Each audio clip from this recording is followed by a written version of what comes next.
Yeah, we got lots to say. Hey, welcome to the show. It's been really hard for me to avoid this Vrabel thing. Yeah. I know. think it's been in our something face. just happened. Oh, something just happened? Yeah, so Kevin hit me up and he said, if you can, I don't know what this is. So it's going to be a clip, Kevin? I don't either. This I happened, got a clip this for you. happened today? Yeah, and by the time this podcast airs, it'll be a few hours. So this is probably, whatever we're about to hear is probably something everybody knows about, but we're going to react to it live. I kind of like the fact that I don't know. I mean, how good is it? No, I don't. You don't know. You're going to find out. I know Patriots fan right here. He's on the feed and he got the alert. I'm just so happy update. you guys, because you know the world we live in now, you get everything immediately. Yeah. So I'm happy you haven't heard it. This is I have actually not. what he said. He said, hey, avoid it if you can. For when you come in on the show, he goes, I don't think Cassel will hear it anyway since he doesn't do internet. No, that's true. Yeah, I live out in The real world. just a shelter. The wilderness. In the wilderness. Okay, so Wilderness. all I know is it's a Vrabel clip. I don't even know. It could be about a possible wide receiver. It could be about the Diana Rossini. I don't even know what it's about. Pretty sure it's not about a wide receiver. What's it about? It's about Rossini. He addressed the media for the first time today before the draft, and he opened with this statement. Okay. Yeah. How long is the clip? It's a minute. Is this weird Yes. for you since you're a friend? Yeah, sometimes it gets a little uncomfortable. You need headphones to hear the clip? Or you just Yeah, I guess so. Well, you know. Do you want to leave the room so you don't have to hear the clip and react? No, of course. This is going out to everybody But this in the is your nation. friend, though. I don't want to put you on the spot. It's so not the spot. I'm just listening to a clip. Okay. I mean, now if I was sitting in the room, Okay. as somebody that's arbitrating what's going on, then Yeah, I'd yeah. feel a little awkward. But no, this is fine. I have nothing to do with it. Okay. I just wanted to give you a lifeline here. Hit it. You know, I've had some difficult conversations with people that I care about, with my family, the organization, the coaches, the players. Those have been positive and productive. We believe in order to be successful on and off the field, you have to make good decisions. That includes me. That starts with me. We never want our actions to negatively affect the team. We never want to be the cause of a distraction.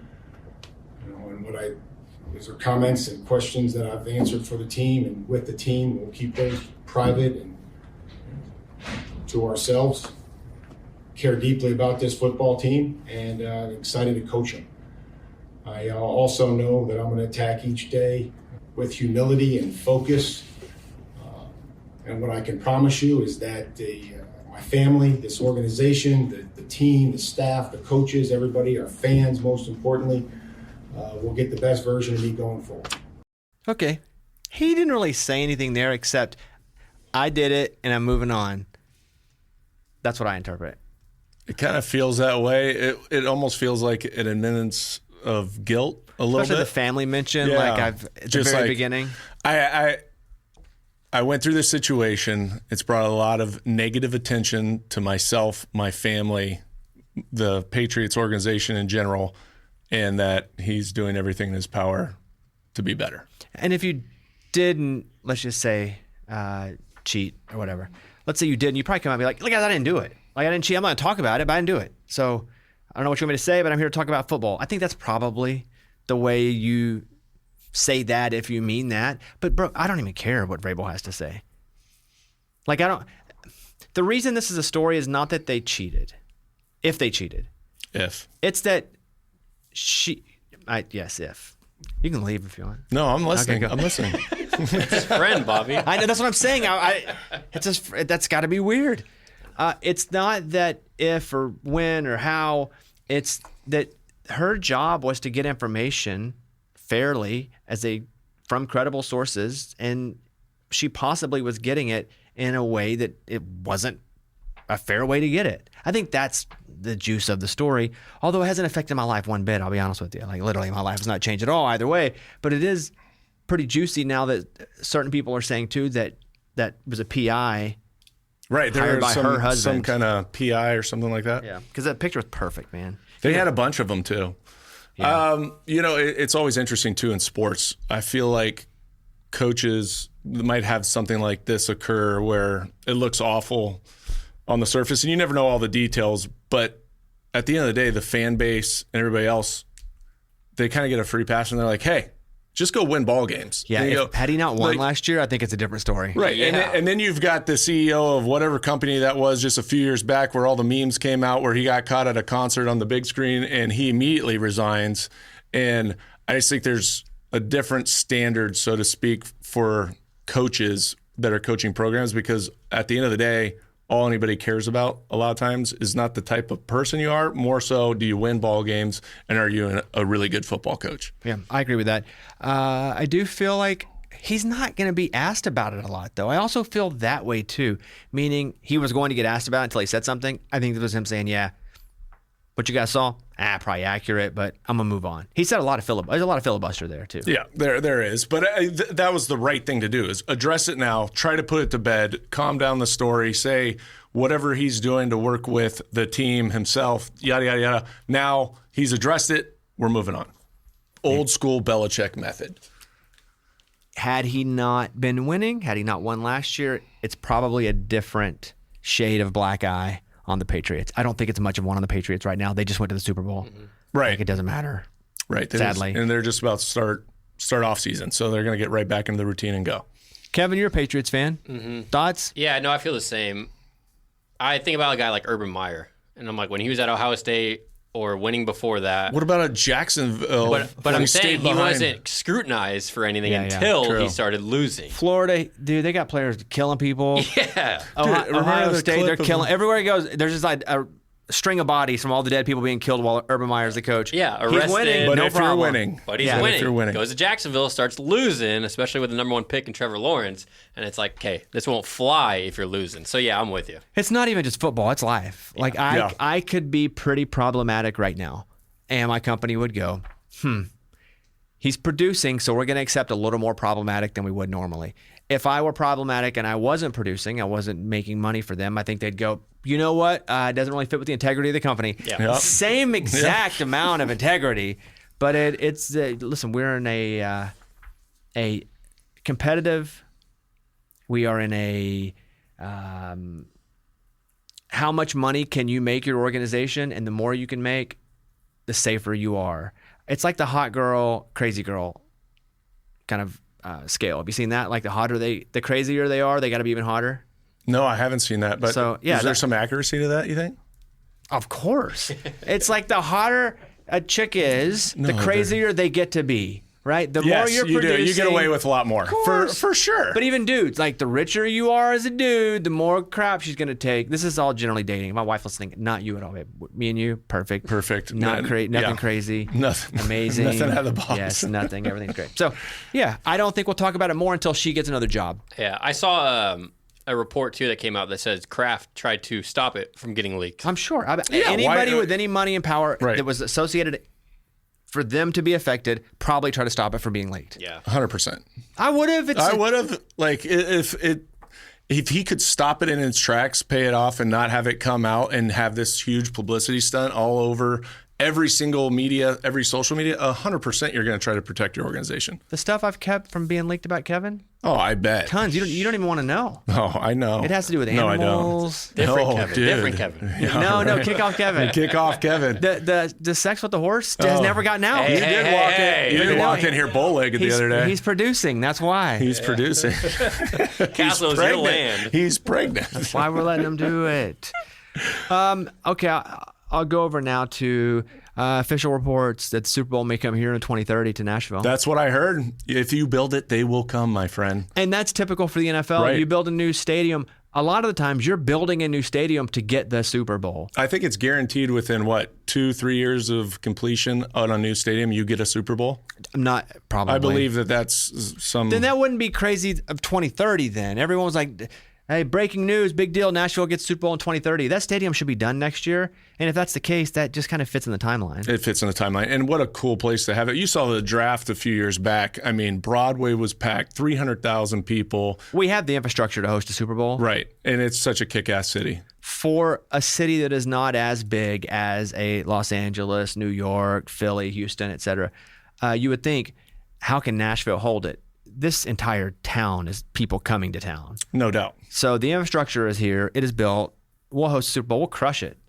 So that's exciting. They're going to kill it. They'll have a country music halftime show. Of course they will. For the first time in forever. Yeah. Especially if the format is still doing like it is now. Right now it is the biggest format, biggest genre, period.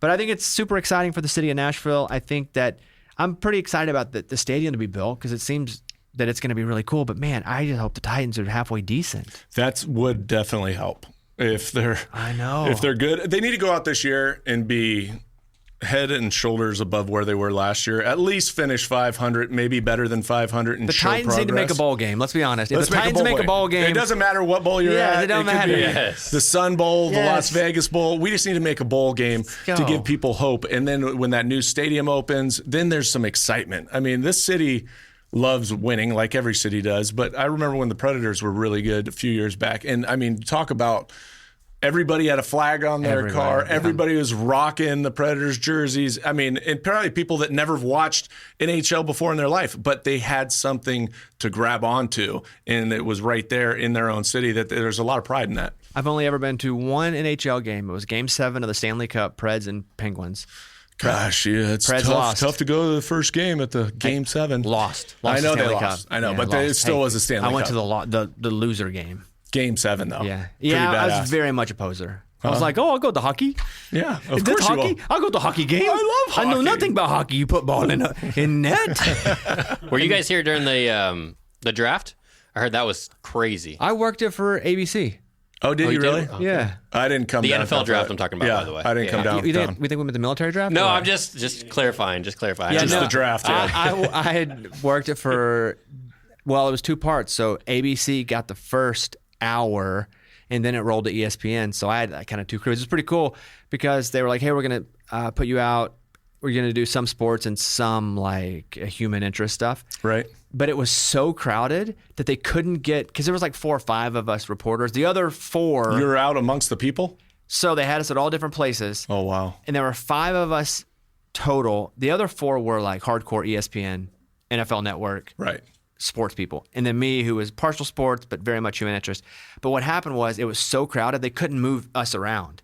It took way longer to get somewhere. So they ended up like sending me to do hardcore sport. I mean, it was like, I'm here at the 13th pick of the draft.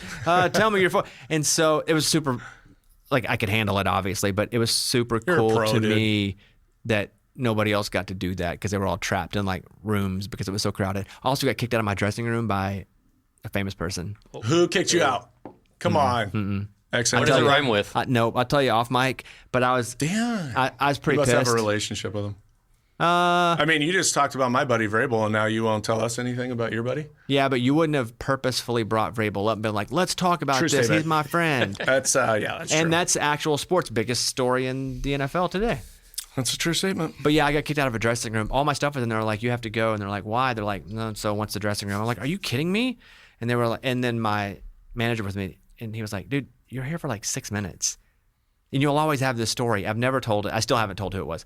But I grabbed my crap and left. If I had to like Where be did in you that, go with your stuff? I just You had to go to the porta potty and change? no. There was like a big room that everybody was in. I was already dressed, thank God. Oh. And there was a big room that everybody was in, so I just put my bag and stuff there. One day I'll say who it is. But I can tell you who was really nice was, I think David Pollack was with ESPN at the time. He's a great guy. Great guy. Such a cool dude. Came up and was like, hey man, I see you working with us. Yeah. It's so cool. Schefter was pretty nice. He was very busy, obviously. Yeah. He had like 9 phones. Yeah. But Schefter was super cool. Other than that, it felt very territorial where there were like hardcore sports people that were kind of upset that I was taking some of their oxygen. Oh, yeah, for and I'm sure. like, guys, I didn't fight for this. It's like, super competitive, They too, literally right? called me to Yeah. do this. And other than David Pollack and Schefter, wasn't the warmest, but I get why, because everybody's so competitive over their little bit of time. And it was the first time I think a draft had been on the network on ABC. Okay. But great experience. Nashville killed it. We'll kill it. Yeah, we'll kill it. We'll kill it. We'll kill it. We'll get a baseball team, I bet you, in the next few years. We need a baseball team. I mean, I do like going to Sounds games. Great environment. Minor all that league. stuff. Very family friendly. Minor league baseball. I do think that Nashville and probably Charlotte will be the 2 teams that get a major league team by 2029. There are 2 reasons that's awesome. One, I think Nashville can for sure support an MLB team. Yes.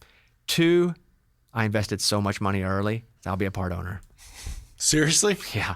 You're part of the group that's trying to bring MLB here? Not part of it. So I'm part of the group under one part of the group. So first of all, they said we need a board to, I'll be honest with you, basically just be the face. And so it was me, Eddie George, Luke Combs. There were a couple other Nashville people. And they were like, you're the guys that are going to represent us. We did like magazine. We didn't do crap. We just had a couple meetings. But really, when it came to dollars and cents and strategy, we didn't know anything. You're not on the finance committee? No, not at all. Just the face. It was Face of very franchise, much, Bev. yeah, we were going to be the people that preached about it. And so we were the first board that they had. And they were like, as a board member, this is way early, you can invest in like one area of the team. So you won't be one of the main people, but you'd be under them so you can put, hundreds of thousands of dollars in. They said, but odds are we're not getting a team. This is 5 years ago. They said, well, this is the early stages. Tony La Russa was still leading. So you rolled the dice and said, you know what? Big time. Hell yeah. Big time. This city's growing. People are coming here from California. I just wanted the odds of having a baseball team Hell yeah. more than anything else. And owner suite access. I don't know if I... No, yeah, for sure. I don't know if they'll let me How do much that. stake do you need for your own suite? I don't know. No, I don't think I put... Mine is hundreds of thousands of dollars that I put in, not millions. But That's still a lot of money, bro. At that time, they said, hey, we need to fund our group. That's why you put money in. Because we've got to fund the people doing the research. We got to fund the people that are out going to meetings. We got to pay our executives. And so they're like, if you put in this much money, it amplifies because you're so early and there is no team. You're investing you're not buying a team, you're investing in the possibility of buying a team. And so, yeah, Brilliant. way early on, I put in some hundreds of thousands of dollars. And I was like, you know what? If I lose it, I don't care. I have no chance in my life to ever buy a baseball team. So this is my shot. Yeah. So if they get a team, What about the NBA? Why wouldn't the NBA come here too? Memphis is too close. Yeah, but you heard LeBron James. They don't want to play in Memphis. You're right, they don't. Yeah. But I think Memphis is too close. What I've heard about baseball is this is all hearsay, so I'd like to say that. The reason... But you're on the inner circle. But man. it's just here... You're I'm an just saying, owner of a team that we don't have yet. Hearsay. For the same reason, the Braves tried to stomp out Nashville getting a team. Because it's competition. Yeah, it's so close. Yeah, it's competition. And everybody around here are Braves fans. A lot of by the Braves way. fans here just because regionally that's what it is. Right. So I think that hurdle has been cleared. Guys, if we get a baseball team, I'm going to walk around cock of the walk. Because I'll be... Hey, I love your hat. I'm an owner. Yeah, I'm an owner, bro. Yeah. My jersey says owner on the back. It's not even my name. Yeah. So, yeah, Nashville, we hope you get the Super Bowl. Nashville, we hope you get a baseball team. Really hope you get the baseball basketball team. team. We're going to have Man. bobblehead night. Yeah, We're gonna it'll have be my bobblehead head. night. Your head. Just Bobby's owner, head. bobblehead. Owner Bobby. That would be awesome. I was single whenever I invested that money. Because I think if I went to my wife now and I was like, hey, I want to put, so-and-so hundreds of thousands of dollars into something that doesn't exist, that there's a possibility it might exist, and basically we're just paying the people to do the research on. I think she'd go like, you do what you want to do, but I don't know if this is the best idea. I have other uses for that few I was hundred single thousand. as crap when I No put that in. baby. And no Yeah, baby. yeah, Now no. you're like, why don't we just do the college fund instead, honey? Okay. That's where we are. Yeah, All that's right. where we are. What do you have over there? I mean, the big rumor out right now is that A.J. Brown obviously wants out of Philly. Patriots seem like a perfect fit. Mike Vrabel coached him at Tennessee. You've got Drake May, obviously a young stud quarterback that will elevate him. Josh McDaniels at the coordinator position, which I think is one of the best coordinators in the business. I just don't know if this trade's going to go through on draft, which everybody is really talking about and anticipating potentially. Because at the end of the day, if they make the trade, before June? June 1st or after. On June 1st or after, that would be beneficial to the Philadelphia Eagles, right? Because they don't have the dead cap space. Whereas if they did it before then, isn't it like a $30 million cap hit or something? It goes from 40 to 20, cuts in half. 40 to Split into 20. 2 So they have years. to wait till June 1st. I mean, there's no way that you trade a guy and take a $40 million cap hit when you can wait a month. So then what's the plus if they do trade him? The pick? Yeah, before the draft. This year's Yes. pick. This year's pick. And that's the big part about it, that I think that's where it becomes pretty muddied and concerning, that there's no way, at least I wouldn't think the Philadelphia Eagles are willing to move on from A.J. Brown, even though they traded for Wicks from Green Bay, brought in another wide receiver, so maybe gave themselves some opportunity there if they did trade him. But man, I'd say that's a huge hit to take. And also, I wonder what the Patriots would have to give up in order to get him. I feel like if you trade him before June 1st, you're out more money, but you do have a chance to better your team immediately with low salaried players because they're on the rookie scale. Right. Or if you trade him post June 1st, obviously saving that money, but you're not really getting anything that you can use immediately, especially anything where you're saving money, because if you're drafting somebody, you're paying them rookie contract. Yeah, there is talks about Kayshon Boutte going in the trade, which is a receiver for the Patriots. He had a good year last year. He had a really good year last year. You're saying him being instead of A.J. Brown? No, back across. Back across, along with picks. A draft pick and Kayshon Boutte would go to Philadelphia. Because he's in the final year of his contract, too, Right. but he's still on his rookie contract, so it's a lot cheaper. A.J. Brown does not want to be in Philadelphia. And the Patriots, though, they're drafting 31st. Mm-hmm. So the value of, I don't know how you value that 31st pick. It's not like you're drafting 10 and going to get the 10th pick overall. You're getting the 31st in Kayshon Boutte potentially. So I just don't know if that's actually going to come to fruition. What do you think, Pats fan? Yeah, I'm all about it. I love it. We haven't had a number one since Edelman, and Edelman was never like the guy. Yeah, because Belichick, as soon as he got him, he was allergic to him. Trade him. He didn't want a first-round pick. I know, but we did have Gronk.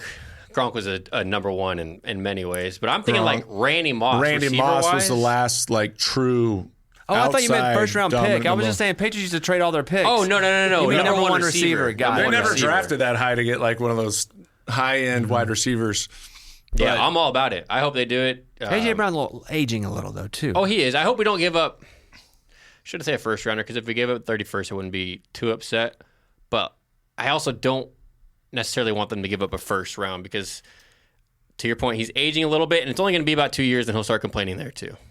Yeah, I mean, those guys you got to get the ball to, and I get it because Philadelphia is a run-first offensive unit.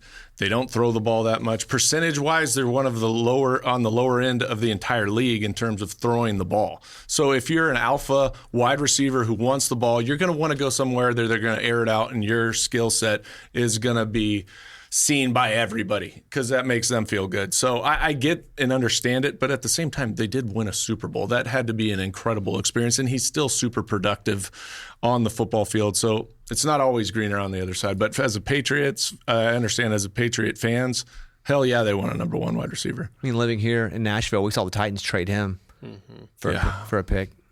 Yeah. And Vrabel was there. Remember that after they made the pick in Vrabel's face when they answered the question about why'd you do it? He's like, oh, I don't know. Yeah, Vrabel didn't want to do it. Even in the draft room, the war room. Yeah, the facial expression that he made. Yeah, but I was like, you have to be part of that collectively. GM, coach, owner, that you know that you're going to trade away your number one wide receiver. Everybody has to be involved in that decision, I would think. I don't think that that's a singular decision based on the GM's wants, needs, and what he thinks we need to do as an organization. Everybody's got involved in that. In a healthy organization, I would agree, but you don't have... They also didn't want to pay him. Well, they also... You had the owner come out this year, the Titans, and be like, you know what, for the first time, I'm going to let my guys do what they're supposed to do. Remember the statement? I'm going to let my general manager be the general manager. Yep. So... Hey, go Titans. We're going to Super Bowl. come back and talk to Trevor Sikkema, great draft analyst, does the NFL Stock Exchange, one of the best. So we'll talk to him coming up next. All right, now let's talk to NFL draft analyst Trevor Sikkema, who hosts a show called NFL Stock Exchange, which is great. Go search it up on YouTube. One of the go-to voices this time of year when it comes to prospects, team fits, which is one of my favorite things. So Trevor's on with us now. Trevor, thank you for the time. And I do want to start first with talking about the Dexter Lawrence trade because you said this is exactly what the Bengals needed. Why so? Yeah, I mean, when you look at the Bengals last season, you talk about the spine of their defense, which is defensive tackles, inside linebackers, and then safeties that are playing over the middle of the field. They straight up were not good enough in that area. The safeties were okay. They were fine, although they made some upgrades this past offseason. But really, it was the defensive tackle play and then the linebackers. Now, there's reasons for that. You know, some of the younger guys along the interior defensive line, they were still developing. They played two rookies at inside linebacker. So anytime that you're playing two rookies at a position that's trying to take in as much information as linebacker, it's going to be really difficult. But Dexter Lawrence totally changes things for them. I mean, Dexter Lawrence gives them a presence on the inside of their defense that they haven't had since Geno Atkins, right? I mean, I know that there have been some other guys on the interior of that defense that have played well, but I mean, this is a Geno Atkins type of a talent player. I mean, Dexter Lawrence is a boulder against the run, but also from a 0 and a 1 technique shade nose. He is one of the best pass rushers in the NFL when you are in that technique. And there's just not a lot of nose tackle players that can generate pass rush as well as stop the run the way that you want to. So for a younger, I would say front seven for this team, paramount to get a player who's an all-pro caliber guy. So, and I think for the Bengals, defensive tackle is probably their biggest area of need. And so going into this draft, they probably said, okay, we'd love to draft a defensive tackle at 10. I mean, 4 or 5 months ago, we were talking about maybe Caleb Banks, Peter Woods, like guys like that. But as the process has gone on, I think a lot of people have done their big boards, their rankings. I have myself, and you just go, it's just not that kind of a defensive tackle class. So if you really wanted to use number 10 on a defensive tackle anyways, Dexter Lawrence is your best case scenario there. Trevor, so then on the opposite side of that, you got the New York Giants that let Dexter Lawrence leave, but then they pick up an additional first rounder. What direction do you think that they're going to go under Harbaugh, new regime, culture reset, all those things? Do you think that they're going to stay on the defensive side of the ball, or do you think also Jackson Dart, obviously they know that he's going into his second year and he is going to be the leader of that franchise for a long period? Do you protect him? Do you go offensive line? What do you think the scenarios are for the New York Giants? I think at least one of these picks is going to be a defensive player. Both could be, but I think that I don't think it's going to be both offensive players. I'd be pretty shocked if that would be the case, because I feel as though they do want to get a little bit more stout on the defensive side, especially after losing a guy like Dexter Lawrence. When I look at number 5, what I've heard is a couple players' names, and those were Caleb Downs, Sonny Styles, and then Carnell Tate, Jordan Tyson as of late, so more of like a wide receiver pick. And it kind of felt like they really loved a lot of those guys.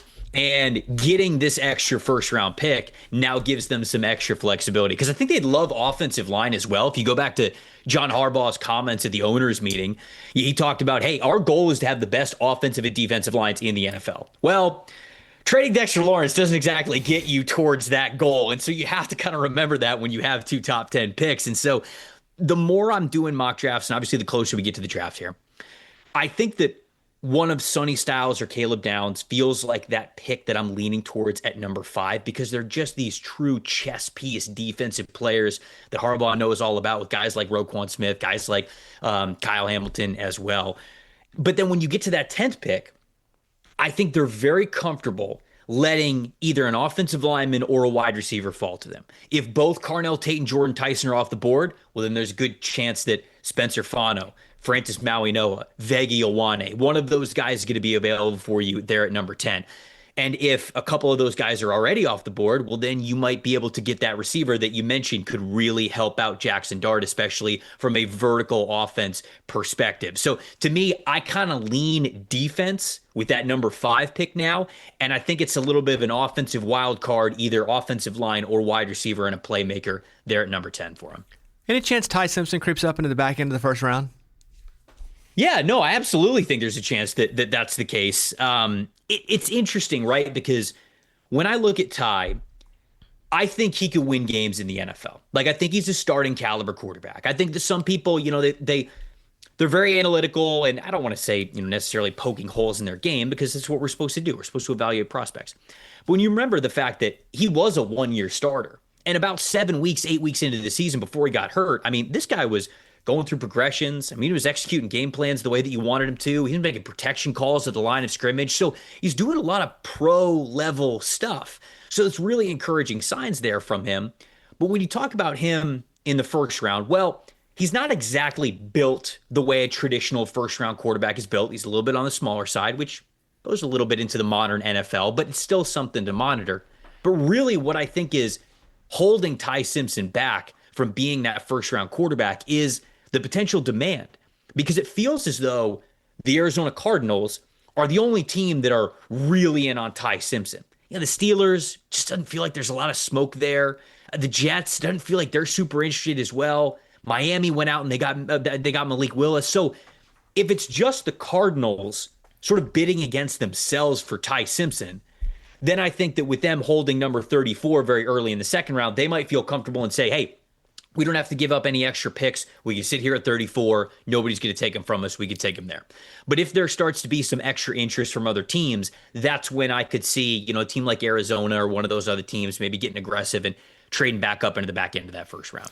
Since we're talking about quarterbacks, you also look at guys like Garrett Nussmeier, Carson Beck, Drew Aller, Cade Klubnik. I mean, these are guys that played a lot of football, and at one point in their career or another, they were considered first-round draft picks. Do you think that there's a lot of value in the quarterback position, particularly this year, in the second, third, fourth round potentially, of picking up a guy that could come in and be an impact player at some point in their career? I wonder if the league sort of lets these guys creep a little bit more towards that mid-round top 100 line, and we might see a run on quite a bit of those guys, maybe in the fourth round, kind of like you mentioned. That'd be the tail end of that range that you gave, but that's kind of the way that I feel about it. You know, Nussmeier is a really interesting one. I'll give you some quick thoughts on all those guys that you mentioned. Nussmeier is an interesting one because gunslinger type of a player, right? Fearless passer. He is willing to attempt the tough and tight window throws that you need to attempt to win games in the NFL. You get some of these guys that are great game managers. They take care of the football, and that's all well and good. But there's going to come a time, I know you know this, Matt, when you got to rip it. Like, you got tight coverage, and you just got to rip it down the field. And some guys mentally don't let themselves get there, even if they might have the physical ability to do so. Garrett Nussmeier, he's got that mental ability to do so. The guy on the other side, Drew Aller, okay, you look at him. Big quarterback, big arm. But what I've seen with him over the last 3 years is that when the turnover-worthy plays were up and the big-time throws were up, they were both here. And then you get that junior year, hey, the turnover-worthy plays go down, but the big-time throws went down as well. And then you get to this past year, and I think both of those rose up. You never got that progression where the turnover-worthy plays come down, but then the big-time throws, they start to creep up, and you get that gap in between those two things. So I know a lot of people believe in the talent of Drew Aller, that physical ability. I'm a little hesitant. I like Cade Klubnik in that game manager type of role. I don't know if he's ever going to be that guy to really give you those big throws that you need every single week, but he's somebody who I think could have a long career in the NFL as a backup, maybe a spot starter. I think Carson Beck's played a ton of really big football, certainly over his career at Georgia and at Miami. I just am worried about that throwing arm after the UCL surgery that he had. I just don't know if he has that same sort of juice, so he'll really have to anticipate and be an assassin between the ears if he's going to be a starting quarterback in the league. The first domino seemingly is the Jets. What is that domino? I feel like it's Arvell Reese. And I know that there are a lot of people out there that say, hey, you know, David Bailey, I'm hearing David Bailey. And there's some very plugged in people in the league who are saying that, which the Jets need another pass rusher. So I totally understand that. But Arvell Reese is the Aaron Glenn type of a player. And if his input is at all involved in this process, the way that Reese plays, how he can play at the second level in space, how he can develop as a pass rusher for you as well, but specifically the pound for pound strength that this guy has. I mean, physicality and power is a prerequisite to play at the pro level. And I am not worried at all whatsoever about Arvell Reese on rundowns, about how he is going to handle pullers and how he is going to translate with his strength to the pro level. I get a little bit worried about that when it comes to David Bailey. He's got an elite first step that I would even call a trump card. Sometimes it's, hey, when you have this, nothing else matters. But worry about him when it comes to that early down work against the run. And are you really going to take a player at number 2 who might be a liability for you on those early downs? I'm not worried about that with Arvell Reese at all. So that's why I think he is that first domino to fall there at number 2.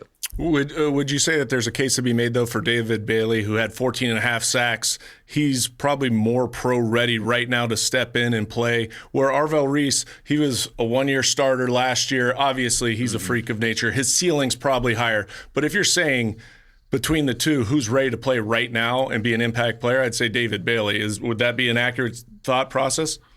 I would say that, you know, again, if you're putting him in that role where he's predominantly a pass rusher for you, yes, I think you'll get a little bit better of an early return on investment. But I think it's really important for the Jets to realize this as well. They're a couple of years away, right? I mean, like, I think that they're at least 2 seasons away from really competing in that division. So that means that the developmental timeline for Arvell Reese, to me, shouldn't be a problem for them. You know, if they were a team that, hey, we got to hit the ground running because, you know, we're in the NFC North and we got to go up against these other titans of teams in the toughest division in the NFL and we're trying to win right now. Yeah, I think the equation's a little bit different because I do agree with you. Bailey might have more statistical success as a rookie, but to me, I think that Arvell Reese has the higher ceiling overall as an impact player. And I think for the Jets timeline specifically, his learning curve should actually line up pretty well with when the Jets are going to get into that next legit winning window. The Cowboys are at 12-20. We did see that they possibly wanted to move up, possibly package those picks. If so, who do you think they're targeting? Yeah, I mean, Jerry's always up to something, right? I mean, like, even when if he's not up to something, then he's going to get up to something because he's told us that before, right? He wants to be the center of conversation. He wants to be the team that everybody is talking about. But I do think that there's a reality where the Dallas Cowboys could get aggressive here in this draft. And I think that you look at a couple of different positions within the top 10. Number 3 with the Arizona Cardinals. I don't think it's any sort of secret that Monty Ossenforth, their general manager, wants to try to move back. Now, you could say to yourself, hey, if they're trading 3 for, 12 and 20, and then maybe some later picks that we're exchanging to make sure the value is right. You go, all right, well, if you're the Cardinals, you don't want to drop that far. Well, think about a couple of years ago. Monty Ossenforth, his first year as the general manager for the Cardinals, he did the exact same thing. He moved down from number 3, went outside of the top 10, then traded back up to number 6 to draft Paris Johnson Jr. So he did a little bit of wheeling and dealing, got an extra first-round pick the following year, and he picked the player at number 6 that he was going to pick at number 3 overall. So he's not afraid to do stuff like that. That's why I think that's a potential target for them. And specifically for the Cowboys, you look at their depth chart right now, I don't think they're starting middle linebackers on the team right now, at least ideally. I think that they would love to have someone else who is not on the team right now as their starting Mike linebacker. Sonny Styles is a player who can come in right away and be that starting middle linebacker for them. The problem is, Robert Saleh is going to love a player like that because he's coached some of the best linebackers in the NFL, Fred Warner being one of them. They're picking at number 4. He's an option there. And then I think the Giants as well. I went through and I talked about how Caleb Downs, Sonny Styles, that's where I continue to go to. So if you want to get ahead of those two teams, you can jump them at number 3. And then potentially if Styles is still available after 4 and 5, maybe trading up to number 6, a team like the Cleveland Browns could potentially make sense as well. Talk to me about Jeremiah Love. I mean, I think he's probably maybe the most talented athlete football player in this year's draft, but it's always complicated when you're talking about a running back and the value that you put on that position. Do you see him going in the top 10?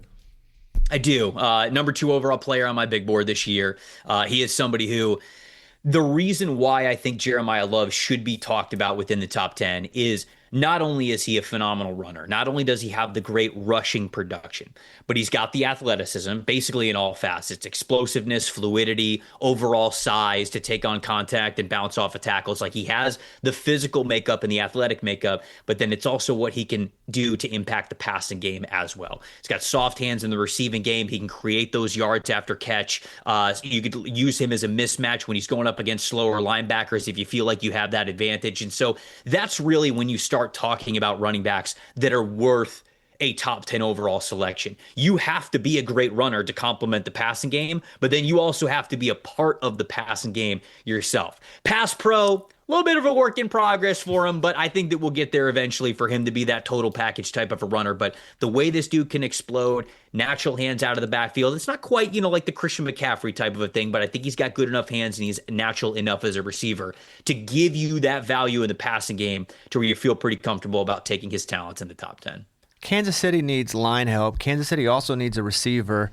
They're sitting at 9, which is bizarre to see Kansas City so high up in the draft. Obviously, they didn't have the season they wanted. Who do you think they're targeting here, and what position? I think it is going to be more offense, like you mentioned. I mean, there's certainly a chance where, hey, you could be tempted by, I've done mock drafts with Ruben Bain Jr. from Miami. I think that Steve Spagnuolo would love a player with his type of power on their defensive line. Caleb Downs, I think, again, you talk about Steve Spagnuolo, a veteran defensive coordinator, one of the best in the league. You can't put too much on Caleb Downs' plate. I mean, Caleb Downs started for Nick Saban as a true freshman. Who does that? I bet the list is, you can either count it on 2 hands or maybe even 1, the amount of DBs that have started as true freshmen for Nick Saban, because that position and that group is his pride and joy as well. So I think those positions are on the table for them. But I'm with you, Bobby. I can't help but think it's offense. I can't help but think if Carnell Tate or Jordan Tyson is available for you, those are the types of receivers that you don't have. Carnell Tate gives you that vertical ability. He's a contested catch monster, 30, 40, 50 yards down the field. They don't have that right now.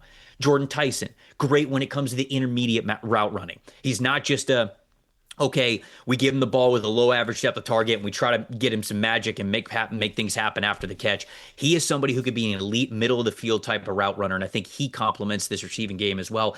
But I think the offensive line too.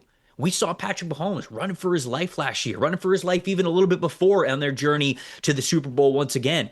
And you look at this team right now, if you tell me that Josh Simmons is good to go and it's all good and he's going to start for multiple years after this, then I'd tell you like, okay, I can understand them waiting on offensive line to 29, maybe a little bit later in the draft. But if there's any sort of up in the air at all with Josh Simmons, you got Jalen Moore, who's only on a 1-year deal, starting at right tackle right now. I know they like Asa Poll, but I mean, you've got to consider an offensive tackle at number 9 overall. I don't know if they're going to go that direction, but I think it's one of those wide receivers. And then as much as I feel like Chiefs fans have pushed back with this narrative, I think offensive line is going to firmly be in the conversation for them at number 9. You were just talking about some of these wide receivers, Jordan Tyson, Carnell Tate, obviously, but how about some of these guys like Omar Cooper Jr., who performed really well at the Combine? At the same time, his play speaks for itself on the field. You've got Mekhi Lemon, who you heard the rumors and all this stuff and speculation that he bombed his interviews and this, that, and the other, but he's a hell of a player. And Denzel Boston, obviously larger in terms of his physicality, goes up, gets a contested balls. How about where you see some of these guys potentially going? Yeah, I think that Mekhi, who I really like in this draft, to be honest with you, I have a lot of conversations about, people ask, hey, who's your wide receiver one? I think that Tyson, Tate, and Lemon are so different of receivers that if you wanted to argue all three of them as the best wide receiver in this draft, I could make a case for all three of them. So I don't think that Lemon's going to be picked as highly as Tyson and Tate, but I think that it's still going to be somewhere in that top 20. And then you get a little bit further than that. Yeah, I think Omar Cooper Jr. could be somebody who gets picked in the top 20. It feels like his hype train is so far out of the station and it is full steam ahead. I mean, I've heard, potentially 13 overall to the Los Angeles Rams for him. You get to teams like the Jets at 16, the Carolina Panthers at 19. Like, there's a lot of different destinations for Omar Cooper potentially in that top 20. And then outside of the top 20, I think that's when you start to get into some other names that you mentioned. Denzel Boston, who, man, I don't know if people just don't really like these bigger wide receivers or what, but I think he's so underrated right now. I think he's got way more wiggle and flexibility than people are willing to admit. Is the separation like it is for, Mekhi Lemon or Omar Cooper Jr.? No, but they're not the same type of receiver. You've got to be able to look at weight-adjusted and size-adjusted separation scores with these guys, and I feel like Denzel Boston is great for the caliber of size wide receiver that he is. You can move him inside. He can play those big slot roles. He's good at eating up cushion with, whether it's nickel defenders or safeties, whoever he gets matched up against in the slot. He's a great red zone threat as well. So I'm a big fan of Denzel Boston. It feels like you see him in some mocks, and for some fans, he's sort of slipping into the second round. I don't see that at all. And then the last guy that I'll shout out is Casey Concepcion, somebody who, I'll be honest, guys, I didn't like Casey Concepcion coming into this college football season. I watched his tape for summer scouting when he was at NC State, and I was like, this is just a gadget player. They're just getting the ball in his hands. He can fly. I know, but they're like getting the ball in his hands in a bunch of weird ways. Like, he's doing the wildcat thing, and they got him at running back. And I'm like, all right. I mean, how much of this is translatable to the NFL? But he goes to Texas A&M, and they use him so much more as a real receiver, I'll say. They used him in the slot, but they use him as a Z on the outside as well. I mean, he can cook guys with good releases and good vertical speed off the line of scrimmage. And so, like you said, he can fly. And I think that because of that, he should be in that first round consideration as well. Who are the players with weird body parts? Height, arms, hands. I know one specifically you probably mentioned, but who are these players that have everything, but there's just a body part off?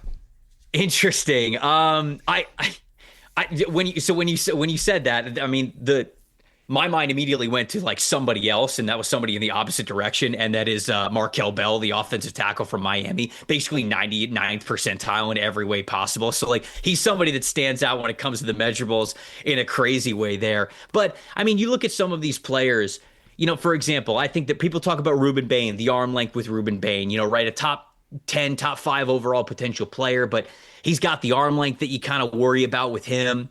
I think that somebody else that you look at, I think Peter Woods as well. I mean, Peter Woods was somebody who I felt like he's got all this great athletic ability, but the measurables just aren't quite there for him. The height, the overall weight, the arm length, it just was not there for him the way that I wanted it to be. So, he's one of them. Cassius Howell, I think, is somebody that also comes to my mind because I like Cassius Howell a lot, the edge rusher out of Texas A&M. Elite pass rush grade over the last 3 years from Pro Football Focus's system. He has a above 20% pass rush win percentage, but he has outlier arm length. Like, not just short arms, like 0th percentile arm length. Like, there's not anybody in the NFL at his position that has as short of arms as he does. So those are a couple of players that come to my mind where it's like, man, I think you're a good football player, but there's just some measurable concerns there when you talk about projecting them to have that same similar success in the NFL. Talk to me about the Los Angeles Rams, what you think that the direction that they may go, because obviously they addressed the secondary in the offseason. They went out and got their guys there. They're maybe a play away from going to the Super Bowl, playing in the Super Bowl this year. So what do you think is a need for them? Because obviously they've got the skills on the outside there on the offense side of the ball. Stafford's coming back. They don't have a lot of holes on either side of the ball. Yeah, I mean, I thought they were the second best team in the NFL last year. I felt like that NFC Championship game was genuinely the Super Bowl between the two best teams. And going into this season, I think they should be Super Bowl favorites because of the roster that they have and how well-rounded that is. Because of that, I would do early mock drafts for the Rams, and at that 13 pick, I'd go, okay, well, offensive line sort of a long-term need for them. Maybe they go offensive line there. But the more I think about it, the more I think that Sean McVay and Les Snead realize where they are in the power rankings. They realize how good this team is.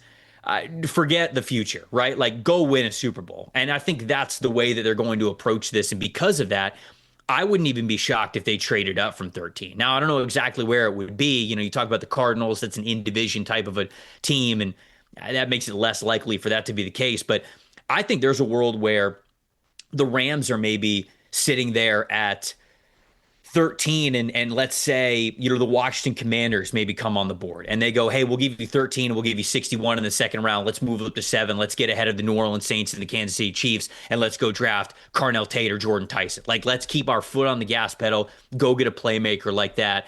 I think that with the Trent McDuffie addition, they're probably good in the secondary. You look at linebacker, maybe I don't think linebacker is going to be their pick at 13, but you get towards that 61 overall in the back of the second round. I think linebacker kind of comes into play there. Or maybe they're just going to look at the defensive line and say, hey, let's get more waves of pass rushers. We don't want one injury or two injuries to derail what could be a Super Bowl season for us. Let's continue to invest in those premium positions. But I think no matter what it is, the Rams are going to be aggressive because I just think that this is an organization that very much recognizes when you're in a winning window, when you have everything in front of you in a legitimate way, and they're going to be a team that's going to continue to add talent in the short term to make them better in 2026.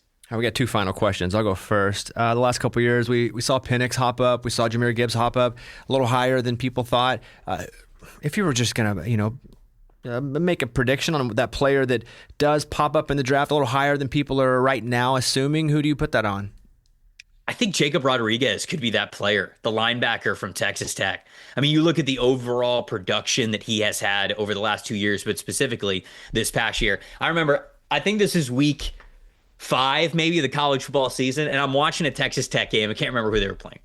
And the announcer goes, Texas Tech Red Raiders linebacker Jacob Rodriguez in the Heisman conversation. I'm like, get out of here. What are you talking about? A linebacker in the Heisman conversation? Like, that's ludicrous. And then the rest of the season went on and he continued to produce. And I went, okay, yeah, that guy might have known ball, actually. I think that he probably got that one right there with Jacob Rodriguez. A lot of people look at him and he's a little bit smaller of size. He's not the strongest linebacker in the world. And so they say, yeah, he's going to be a second-round pick. I'm not so sure about that. I think that this guy could absolutely be somewhere around the 20s, maybe even sneaking into the top 20 type of a player. So to me, he's the guy I look at. Jacob Rodriguez is that guy that I think could go a lot higher than people are expecting. Trevor, I'm fascinated with your process and the amount of knowledge that you know. I want to know, what does your off season look like and your evaluation process? Is it some of it analytics, like you said, the PFF, the statistical stuff, watching film, going and seeing these players? Talk to me a little bit about that, because I'm just amazed about all the stuff that you're talking about right now. Yeah, so a lot of these GMs and these scouting staffs, they'll tell you, like, when they draft a player and they think they have a very successful draft weekend, they'll say, hey, this is kudos to a lot of the people who started this work, over a year ago. And genuinely, like, that's our process here. I mean, I have players, probably 40, 50 players that I scouted and did almost full profiles on that ended up going back to school. So I've already got a database of guys that I've already gotten eyes on. 3 weeks after this draft is over, so when we start diving into summer scouting tape and I take a look at who these guys were this past season, the guys that I didn't get a chance to watch, the guys that are draft eligible for the first time. And so it's laying the groundwork in summer scouting and understanding what a player was the year before, where they need to get better, and then what they look like in their final year in college football before we're evaluating them as draft prospects and pros. And so a lot goes into that. Tape is king, right? And so I watch the tape on these guys, but I think the analytics and where guys stand out here and there, like pass rush win percentage or missed tackles forced per attempt for running back, contested catch percentages with wide receivers, separation percentile with tight ends, wide receivers, playmakers, things like that. Overall accuracy scores with different quarterbacks, where they're targeting different parts of the field. You look at all those numbers and then you watch the film and you say, hey, does this reflect that kind of player? Do I think a little bit differently? And that's how you build that preliminary scouting report. So I'll normally get anywhere from 150 to 200 of those preliminary reports by the time the end of August comes around and we start to really get to enjoy some new college football games. But to me, it's all about the process of watching how guys have grown in their 2 most recent years before they become prospects. That helps me a lot get to know about where they came from and who they are now before they get to the NFL. Everybody listening, go over to NFL Stock Exchange. Go to YouTube, watch it, subscribe. You're the best. I appreciate the time, Trevor. Really do. So thank you, and looking forward to see how this plays out. Yeah, I appreciate it, guys. Anytime. All right, Thanks, Trevor. Trevor Sikkema. All right, one more thing each before we go. I see where Joe Buck is going to take over Jeopardy as the Is he really? That's what I read. Will you fact check that? Make sure it wasn't AI. Yeah. I was going to say, why does Joe Buck need to do Jeopardy? I think he's awesome for it. He is awesome, but doesn't he do a million games in baseball and football? Yeah, and he's one of the guys that would do 2 games. Very Herb Street-ish. ESPN Jeopardy. So it's only sports Jeopardy? So they're branching out? I just saw Joe Buck to take Jeopardy. Yeah, it says Jeopardy spinoff. Oh, I think Joe Buck's perfect for this anyway. I guess Ken Jennings isn't giving up his role as the real Jeopardy? No. Ken Jennings is good. He's really good. Do you watch Jeopardy? Yes, I love Jeopardy. I turned it on with the kids the other night. I actually were getting some right. Normally I'm just 0 for 10 or whatever. I actually nailed it. I was like, I wonder if Jeopardy's doing like clothes are. Clothes now are making the sizes, let's say, even though you're getting fatter, they're keeping the sizes the same. You're getting fatter, but they're yeah, they keep the sizes smaller. Like a 12 used to be a 14. Okay. I wonder if Jeopardy's just making their questions easier. I hope not. Yeah. That would be the integrity of the show, isn't it? To go challenge smart people and what their ability to remember anything. So Joe Buck, that's cool. They're doing Sports Jeopardy though, huh? Yeah, it's ESPN like doing a spinoff, and they're gonna have celebrity participants. Well, then I'm glad that I jumped Bobby's in. definitely going to be one of the first ones on. Let's go, Bobby. I would do it, but that's nothing. But I can only lose if I do that because I feel like I'm pretty good at trivia. I'm definitely not sharp right now, man. I'm not as good as I once was, but I could probably be as good as I ever was. But yeah, I would do that. I'm gonna go do Hell's Kitchen. It's not really a game, but I'm gonna go do that show. Hell's Kitchen with the crazy chef. What's his name? Gordon name? Ramsay. Yeah. Not a game. It's just a TV show where I'm gonna go sit and eat. I've done that before. You've been the celebrity eater? Yeah, no. Yes, I've been the celebrity eater. And on I got show? to go on to his show when I was right after the Patriots season. He's been on forever. And we go to this random place that they turned into a Hell's Kitchen. Yeah. Set up, you sit there, I've got my wife with me, and you're watching him run around. He's got his earpiece in, and yes, chef, all these people are going crazy. But you'd see one person mess up over here. He's on the opposite side. One of his producers in there, hey, so-and-so just totally messed up on this dish or this, that, and the other. And immediately he goes over and just massacres these people. What did you do? Did you eat and then give a review of the food? Just sat down, ate, gave a little review, this, that, and the other. Oh, it's delicious. Oh, it was good food. It's really good. Gordon Ramsay's outstanding chef, but he was an asshole. Yeah, that's kind of his thing though, right? Yeah, that's what he sells. Like hardcore, trying to make people cry in the kitchen. I look at you. I can maybe be mentored on how to be a good celebrity eater on Hell's Kitchen. You just sit there. That was such a delicious bite. The texture and the sauce, it came together. It really, it was amazing. 2010. Yeah, 2010. There you go. Wow. See? So you're late to this game. You might be first in ownership for an MLB game, but I don't Gordon claim to Ramsay, be anything but late. I just literally got the invite, and they were like, hey, come up and be the celebrity eater on Hell's Kitchen. And I was like, all right, let's go do it. Where's it at? This one's in Connecticut. Oh, wow. You So got to we're travel gonna- for it? I was actually in LA when they did it. So I was there in the off season. So I just quick drive for me. Yeah, we're going to go up, and I'm going to do a half day there, and then we're going to go to New York, and I've got a bunch of interviews for my Netflix show. So we're going to make a whole thing out of it. Love that for you. No, thanks. All right, what do you got? End us with something good. All right. Well, I've got a few things. I mean, 49ers, they re-signed Trent Williams to a 2-year, $50 million extension. Deserves it. He deserves every dollar he makes. He is a shutdown left tackle, perennial All-Pro. I mean, just a savage out there and sets the tone for the team. So that's it. That's awesome that they're bringing him back. But they had major signings this offseason. I mean, Mike Evans, Christian Kirk. I forgot Trey about Mike Greenlaw. Evans. That happened like such a. I forget about Mike Evans going to the 49ers. Yeah, so they made some moves this offseason, but that was critical. Just he's the centerpiece of that offensive line, and he's also the heartbeat of that team, in my belief, him and Fred Warner. So bringing him back, that's a great move for the 49ers. I guess next week we'll have the results of the draft, huh? That'll be fun. See who ended up where. Yeah, it's always fun because, going into these things, you got every single mock draft up there, and you can maybe anticipate one, maybe two guys at 2, but then you just have no idea what direction these teams are going to go. I predict Cowboys will package up into that 3rd or 4th spot, and with that pick, they'll draft Diego Pavia. That's my prediction. Jerry Jones looking to make a statement. I wonder if somebody's going to take a shot on him late. And I mean, even who knows how they look at him as a prospect. But like when you watch him play, he plays at a really high level. But I just don't know if he's got the type of physical skill set. FA, free agent, yeah, goes somewhere. Did you watch any of WrestleMania?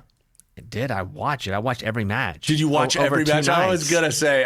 So we had games during the day. We weren't able, but my son is a huge WWE fan. Like loves it. My son Clay. He literally picks up like these huge bears and is doing wrestling moves, finishing moves, all that stuff. I do the same thing. Yeah, I'm sure you do. I'm very much an adult. I'm in, but you've got the dummy, like the actual one. But we got to see Randy Orton and Cody Rhodes. Great match. Was that real blood, do you think? Yes. Randy Orton's was. Yes. You think the thing at the end on Cody Rhodes' head? Yes. Yeah. I think with Cody Rhodes and his hair being dyed blonde, I think the blood really shows. It looks so good. Randy Orton also is 46 years old. I know, he looks old.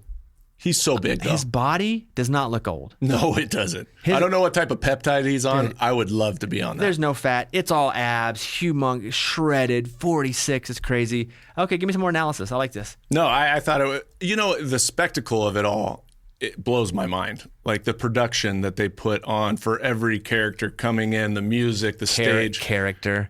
Well, what do you think it is? Is that his real name on his birth certificate? No, it was a name that they gave him. I'm just saying there's a difference in a real fan and then somebody who looks at that. Okay. We don't call them characters.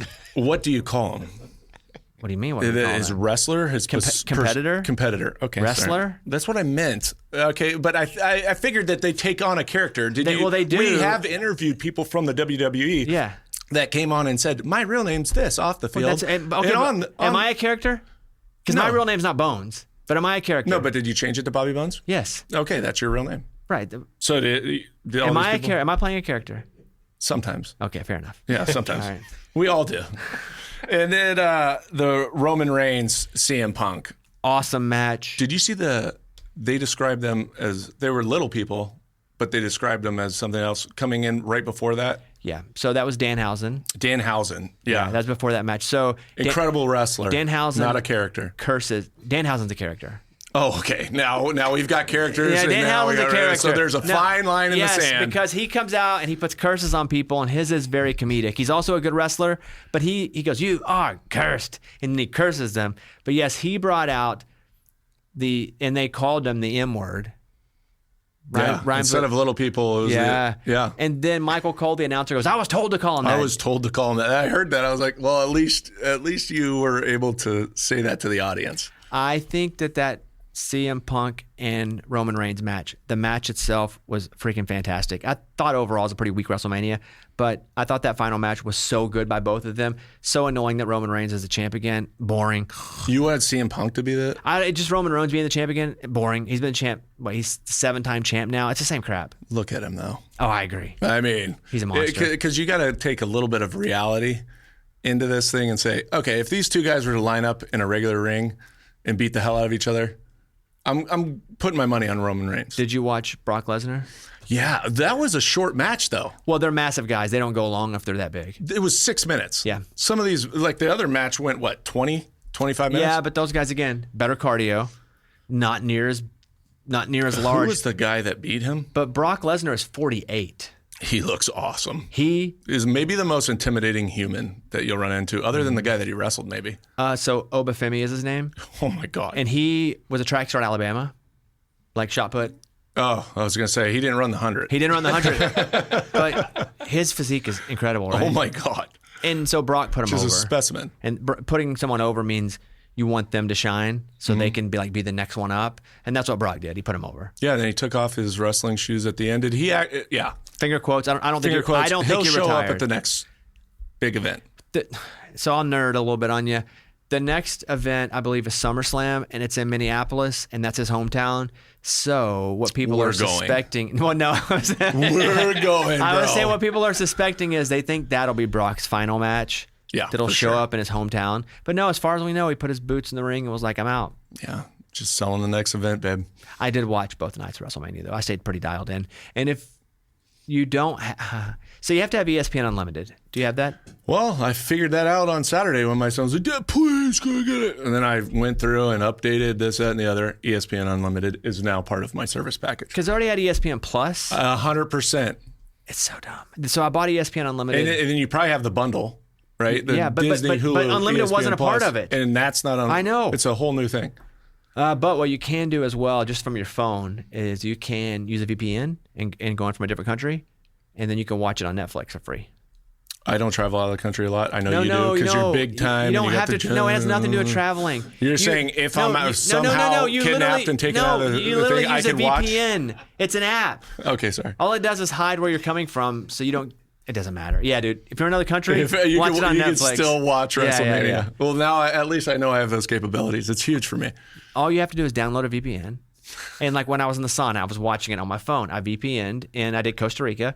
And then I just watched like I was watching from Costa Rica on Netflix. It just hides where you're coming from. Oh, it's a safe thing. It's a safety thing for phones. Got it. Yeah. Anyway. All right. Okay. Everybody good? We don't know how to hook up the mic, but we know VPN. I do know VPN. Yeah. I have no idea how to work the equipment in here, though. Huh? I don't know how to work this stuff. There's way too many wires in here. Too many buttons. Yeah. Okay, thanks to Trevor Sikkema. That's Matt Cassel. That's Kickoff Kevin. That's Brandon Ray. I'm Bobby Bones. We've had lots to say. We will see you guys next week. Bye, everybody.